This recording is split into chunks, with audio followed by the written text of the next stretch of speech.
You are listening to the Cookbook Love Podcast with Maggie Green, episode number 335. Welcome to the Cookbook Love Podcast, a podcast that celebrates cookbook readers, buyers, collectors, writers, and clubs. And now your host, cookbook author, culinary dietitian, and cookbook writing coach, Maggie Green.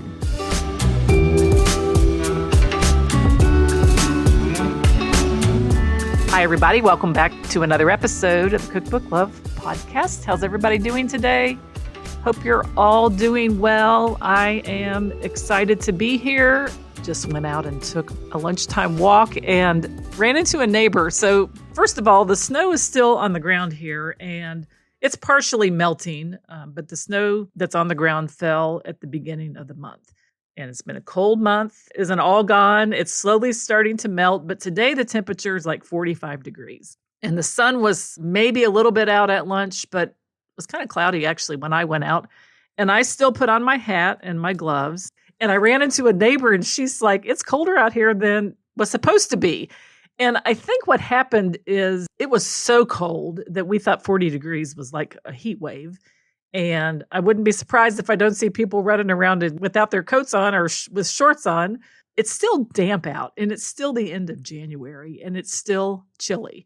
So I'm very glad that I actually had on a hat and gloves and I was all dressed up, very warm. So it's kind of funny with wintertime walking, like you think this is like some big heat wave. It's been great to get out for a walk. So I did that, went to the grocery store this morning, typical Thursday morning activity. And I have dough on my counter in a bowl to rise for, I think it said 7 to 11 hours because I maybe mentioned that I'm diving into sourdough starter and a rye starter and a wheat starter. And I'm going to start with a sourdough loaf. You guys, it takes so long.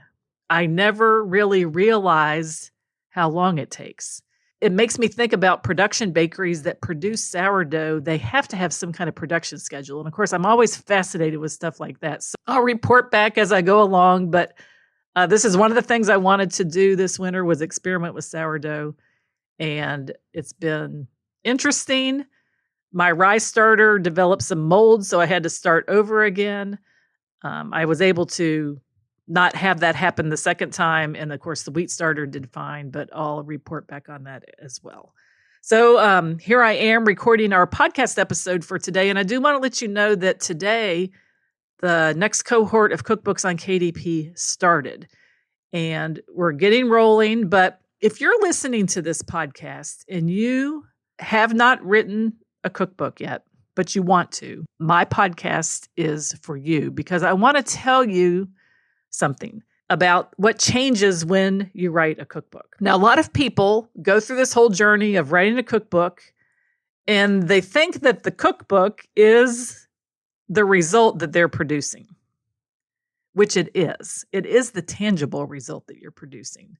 You will have a book that you can hold in your hands and you can share it with people. But there's more that changed, and I'm going to use myself as an example, and even the students that I've worked with as an example of what really changes when you buckle down and write a cookbook. Because right now, I suspect, if you've never written a cookbook, your recipes are in notes, they're in files, they're scattered in notebooks, digital files. They're living somewhere else other than in a book. But the moment that you publish the book and the process you go through to publish the book, a lot of things change. So the first thing that changes, at least for me, and I know for my students as well, is that you don't have to look for your recipes anymore. You have them all together in one place. Now, when you write your first cookbook, I don't usually recommend that you put every single recipe you've ever developed or created in one book, but you could, because you could write more than one book. You can write as many books as you want to. And if you're really an avid cook and baker and you're in your kitchen a lot and you've kept a lot of notes and you've cooked for a lot of people, you probably have material for more than one book. So instead of flipping through stacks of papers or trying to remember things, When you have a finished book, you get to use it. I made curry coleslaw the other night. I pulled out my trusty Kentucky Fresh cookbook. I opened up to the coleslaw page, and I made curry coleslaw. So good, inspired by a trip to Williamsburg, Virginia with my family. Loved it so much. And then on top of that, I realized I've got 4 variations for coleslaw in there. There's a poppy seed. There's a like Popeye's fried chicken coleslaw. It's like a copycat recipe. And then just a standard regular coleslaw with celery seed. So I just love having my recipes documented so I can use them. They're all in one place. They're beautifully organized. They're ready to be used. They're on the shelf. And no more wondering what's going to happen to my favorite recipes. They don't get lost. They're in that book. Okay, so that's the first thing. Number 2, I got to stop thinking about writing a book and trying to write a book and deciding if I should write a book to actually becoming a published author. Instead of doubting whether I could do it, overthinking about how I was going to do it, I felt the satisfaction that came with completing something meaningful. When we finish a complex project, you guys, we are showing up for ourselves in a big way. And there is no deeper satisfaction than that, because that lasts. And it doesn't stop with just me. It goes on to be something for other people. I'm going to talk about that in a minute, but just the personal satisfaction that comes with completing something meaningful, creating something that's going to last, is a feeling you will never regret. And number 3, this does not stop with you. Now that you have done this project, your family has a keepsake and a legacy that they can turn to again and again. Now, a legacy means that it's capturing some memories from the past, but it's also something that they can use into the future. And every time they want a recipe of yours, they can actually find it in this book that you created. And it's also going to connect you to readers and customers who can access your knowledge and your expertise and your creativity, even if you've never met them. When I first started this podcast, the people that I was most touched by related to cookbook writing was my publishing team and the readers I met when I went out to book signings. Incredible. Amazing feeling to sit down with a book that I wrote and connect with you as a reader of that book in person at a one-to-one in-person live event. Just amazing. And they can access my knowledge and my expertise and my creativity through the using of this book. And it could have been any of the books that I wrote, but it's just amazing to get to finally meet people.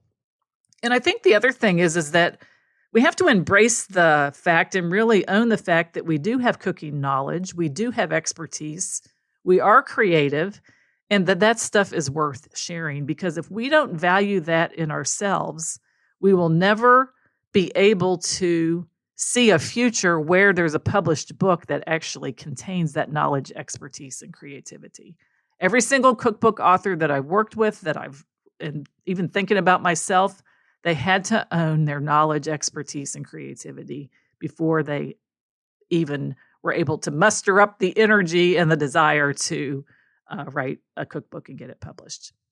So these people that I've never met are out there cooking my recipes and learning from the words I wrote and feeling connected to a cooking journey based on something that I put together in a cookbook. So what I want you to think about is that your cookbook is not just a book. It's a bridge, and it bridges you with other people. People that you know well, people that you don't know at all, people that you haven't met yet, and people that you're very familiar with. Cookbooks connect us as writers with people.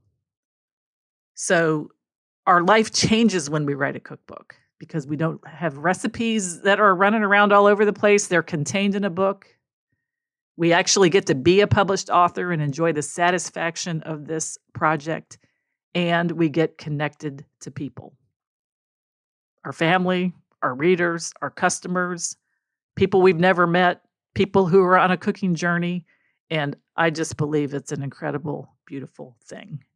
So if you're listening and you want to learn how to publish your recipes in a cookbook, please know that Cookbooks on KDP has started today, but I would love for you to consider joining me when the group opens up the next time.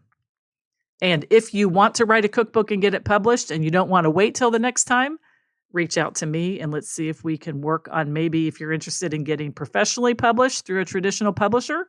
I have an ongoing program that relates to that, or I do one-on-one coaching with people to help them get their cookbook published in the way that they want to get it published. So that is it for today's episode of the Cookbook Love Podcast. This is your host, Maggie Green. And until next time, I hope you have a great day and keep loving your cookbooks. Thanks for listening to the Cookbook Love Podcast. You can find out more information at www.cookbooklove.co.